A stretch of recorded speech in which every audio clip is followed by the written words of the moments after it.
What's up, motherfucker?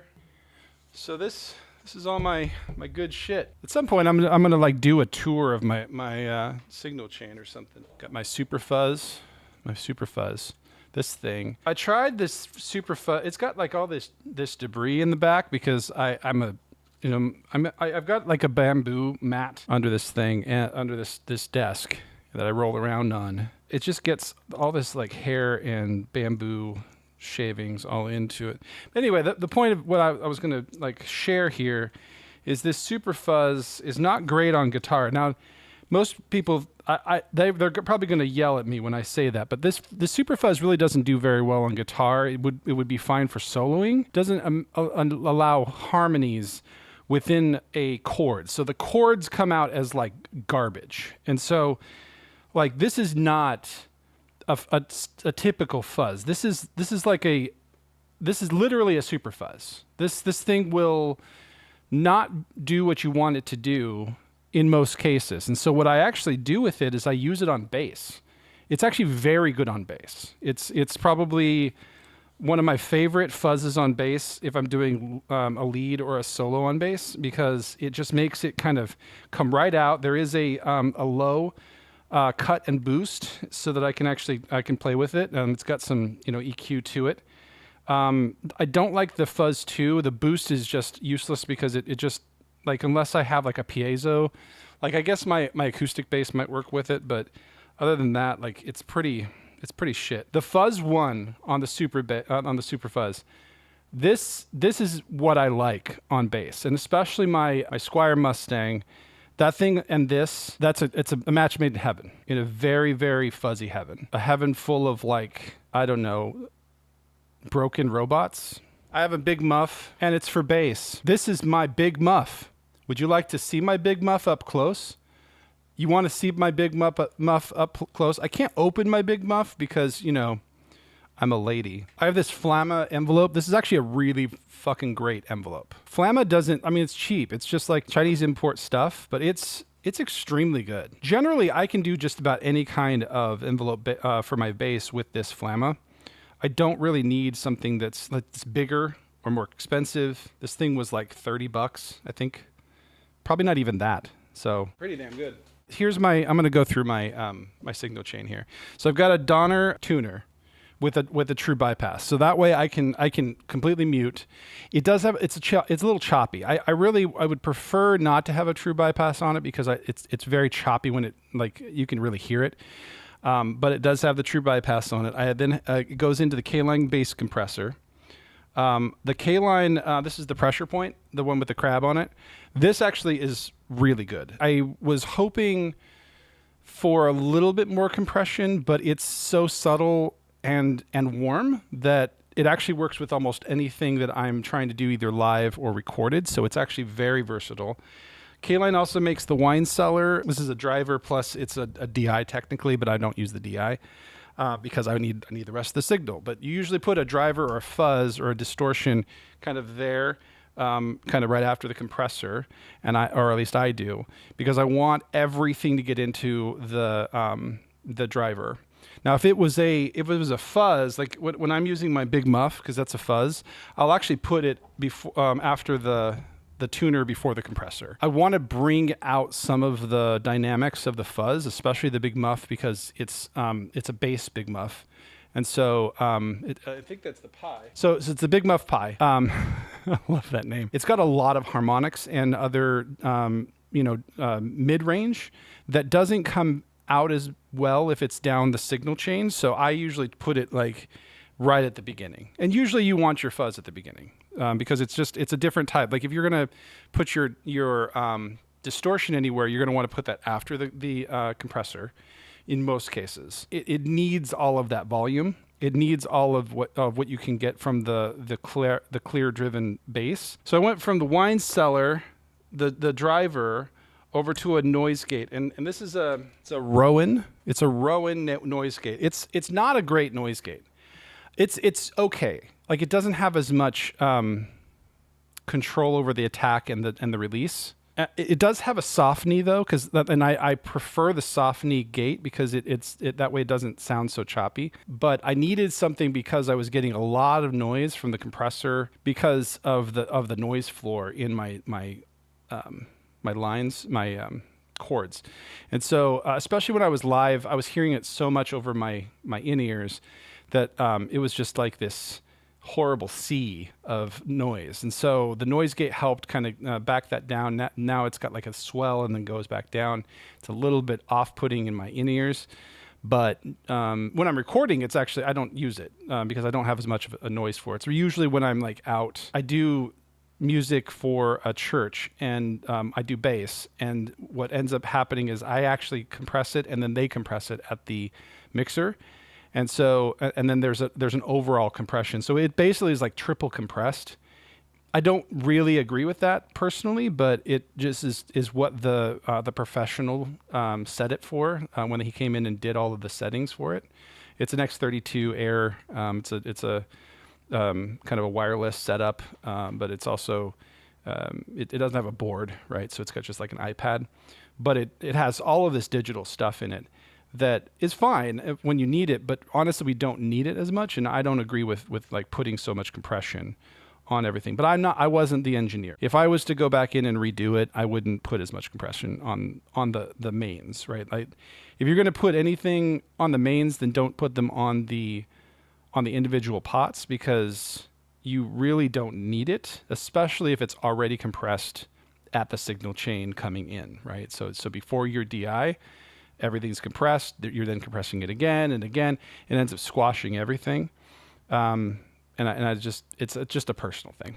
It works for their live, recording, but I also I think we deal with a lot of like feedback, at times. So it's just one of those things I think I have just a personal opinion about. So anyway, I'm going for this noise gate, this Rowin noise gate to a Flamma. It's just the Flamma Mod. So it's a modulator, and the reason why I have a modulator on the bass, especially the Flamma one, I tried out a couple of different types of choruses in Guitar Center. I didn't try the Flamma out. I actually bought it just to see if I would like it, and then I'd throw it back. This one actually has a really good auto wah, as well as the chorus is actually pretty decent.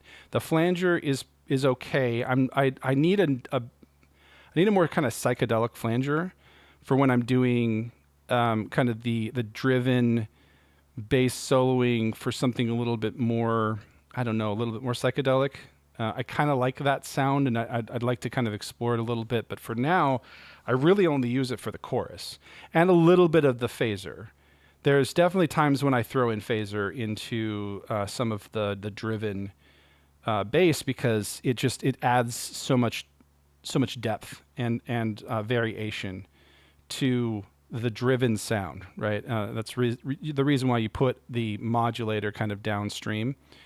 It does have some other things like a liquid setting and a lo-fi setting. I don't necessarily like those as much. I just kind of use it for the chorus, and I only need a little bit of chorus. I actually get some kind of natural chorus in my signal chain, and I don't know why that is. It happens every once in a while, but especially for my Stingray. Actually it's more my Mustang, but my Stingray gets it too. It's just this weird kind of like doubling effect. It might just be my in-ears, but I don't know. I'm still working on it. I've got a Discord group I've joined with some local musicians, and we're trying to explore why I'm getting some of this stuff in my signal chain. So that's that, and then I go into the Joyo Monosynth.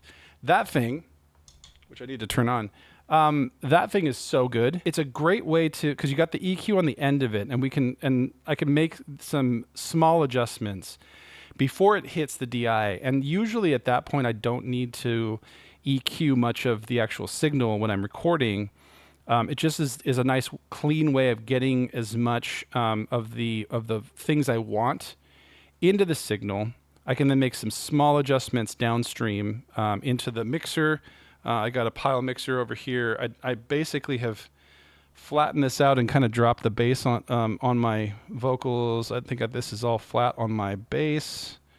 Yeah, it's all flat on my bass and flat on my guitar, because I'm basically bringing in what I want in my signal chain. I'll go over my guitar setup at some point once I kind of dial it back in. I've been taking it apart, and I really kind of need to fix it. But I have it really sweet. I've spent a decent amount of money putting my guitar rig together. I will go over that at some point. But this Joyo does have a driver in it. I don't like the driver in it. I almost never use it. If I do, it's to add some fuzz to the already driven or fuzzed signal chain, and it just adds a little bit of that circuit fuzz, and because that's really what it is. It's more of a driver. It's not great. I don't use it for that.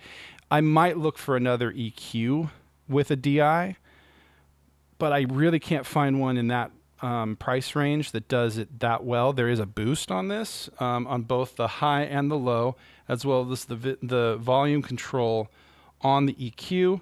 I've been working on this so much, and I really just love it. I can throw these extra things into it whenever I need to. But as a bassist, primarily, this has been a labor of love, just getting this thing. I will shout out my friend Caleb, who gave me this pedal board, this little Nano from Pedal Train. I got it for free. Really appreciate that. I had a Ghostfire double layer, like a 2-layer thing that I was using for my bass, and then I finally put all my guitar stuff on it because I got this guy. I still probably need a bigger one, or maybe a second for my other throw-ins, but I throw them in all over the place, and so I kind of just want to have this set up for most things because I don't really change this much. These are there for special occasions.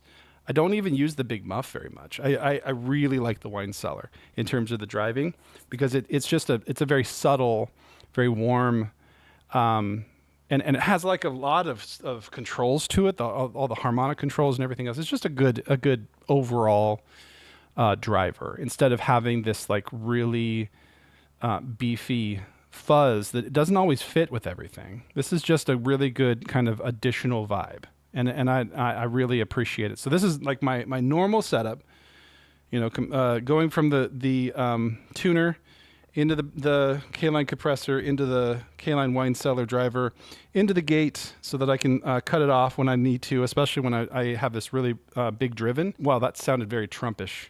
I don't like that. Anyway, when I have it really well driven, I like having the gate so that it'll cut it off. Like I said, I really wish the attack was faster, but for now it works really well. And then I go into the modulator for different kinds of modulation. I go into the Joyo for the EQ. I really don't want the EQ up here because it adds too much. I want the control downstream so I can have the control going out. I have the cab sim turned on so that it gets that cabinet sound, and it goes right into my pile and into my computer, or into the house, if I'm doing something live. So that's my setup.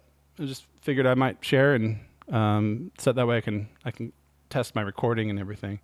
These lights, I don't know what I'm going to do with these lights. I'm kind of not happy with them. But anyway, guys, thanks for listening. And maybe I'll throw this on YouTube or something like that. I don't know, for a repeater signal, maybe. I have a Boss Metal Zone, the MT2. It's so old. I've had it forever. It probably needs work because it's a little buzzy. But I really like that on the bass. Like if I'm gonna do something kind of really grungy, it's gonna have that metal zone on it. I have it on my guitar rig right now, but I don't even use it for that. What do you guys think? What is your favorite signal? What do you have questions about my signal or what I'm missing? What I think I should put in there? Leave me some comments. I'll talk to you later.